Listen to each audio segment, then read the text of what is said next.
वन्दे ब्रह्मपुराधिपं श्रीसहजानन्दं च मूलाक्षरम् श्रेयस्कारणसद्गुणैकनिलयम् श्रीप्रागजिह्वावत ब्रह्मोपासनधारकं गुरुहरिं यज्ञं तथा योगिनं प्रीत्येवं प्रमुखं महन्तमनिशम् श्रीजीस्वरूपं मुदा મહિમાનો મહિમા પ્રવચનમાળામાં આજે 1 માર્ચ 2025 શનિવારના દિવસે તમામ સંતો હરિભક્તોને મારા સાષ્ટાંગ પ્રણામ. જય સ્વામિનારાયણ. હેપી વચનામૃત દ્વિશતાબ્દી મહોત્સવ. હેપી પ્રમુખ સ્વામી મહારાજ શતાબ્દી મહોત્સવ. છેલ્લા 30 દિવસથી આપણે સૌ ગઢડા અંત્યનું 24મું વચનામૃત સાંભળી રહ્યા છીએ. મહારાજના કોઈ પણ વચનામૃત તમે વાંચો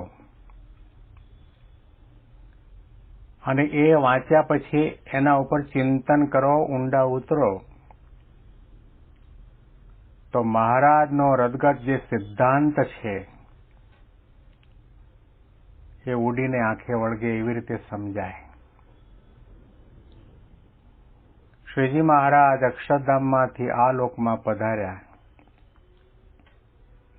जीवों को ब्रह्मरूप करके भगवान का धाम का अधिकारी बनाने के लिए मैं मनुष्य जैसा बना हूं. આવા શબ્દો શ્રીજી મહારાજે પોતાના હસ્તાક્ષરમાં પત્રમાં લખેલા છે. વચનામૃતમાં કોઈ ને કોઈ જગ્યાએ તમને એવું જાણવા મળશે, સિદ્ધાંત મળશે, મહારાજના રસ રૂચિ અભિપ્રાય સમજાશે.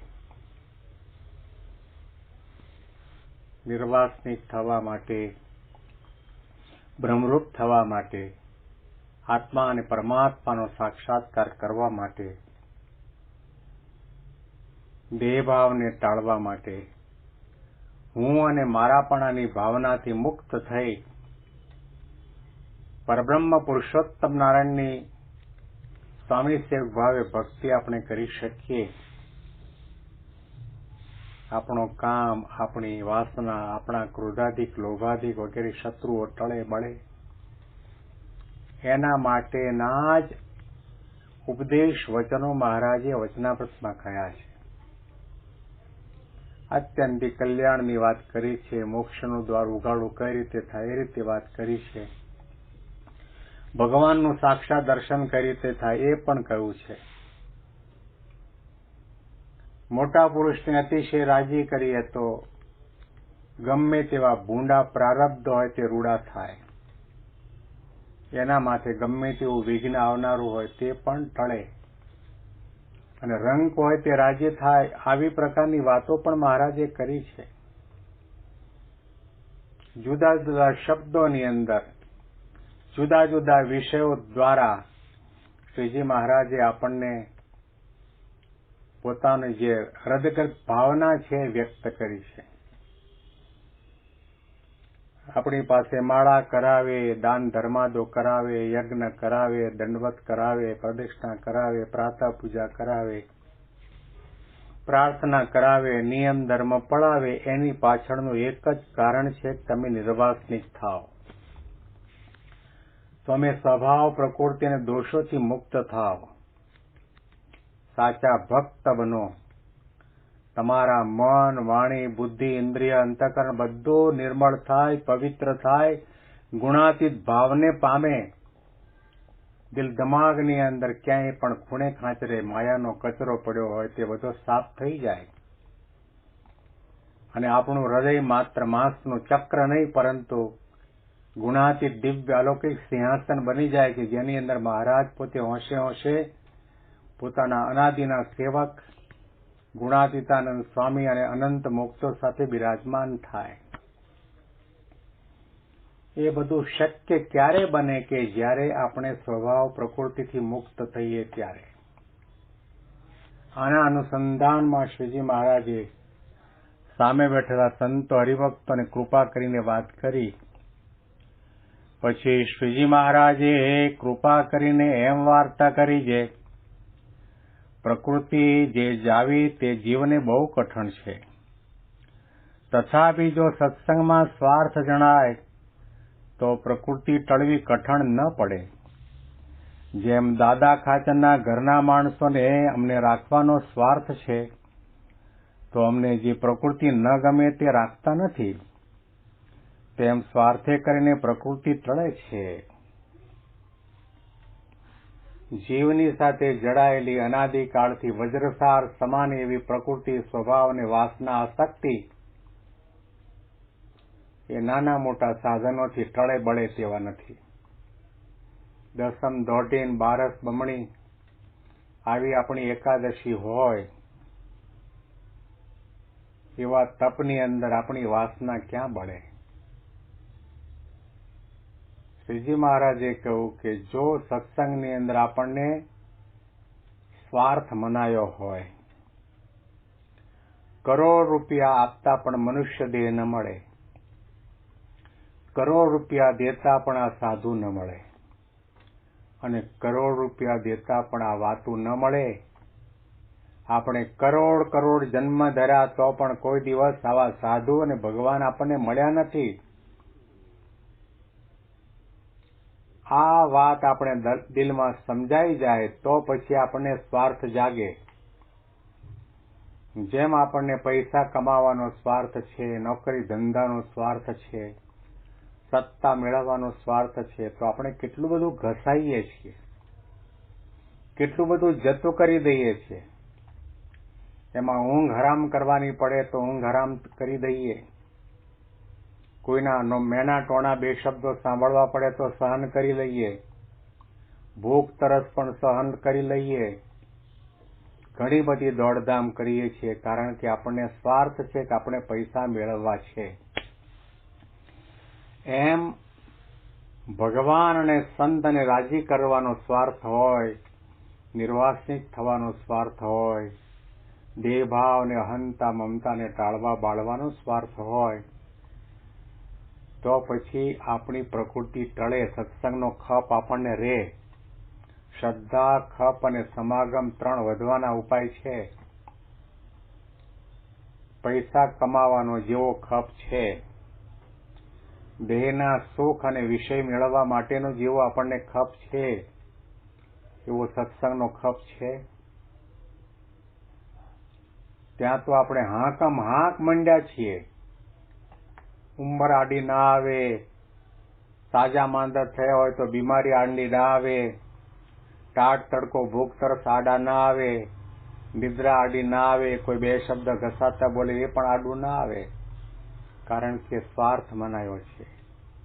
એમ શ્રીજી મહારાજે દાદા ખાચરના નામનો ઉલ્લેખ કરીને કહ્યું કે એમના ઘરના જે સભ્યો છે એમને કયો સ્વાર્થ છે કે એમને પોતાને ત્યાં અમને રાખવા છે, એટલા માટે મનગમતું મૂકીને અમારા ગમતા પ્રમાણે જ વર્તે છે.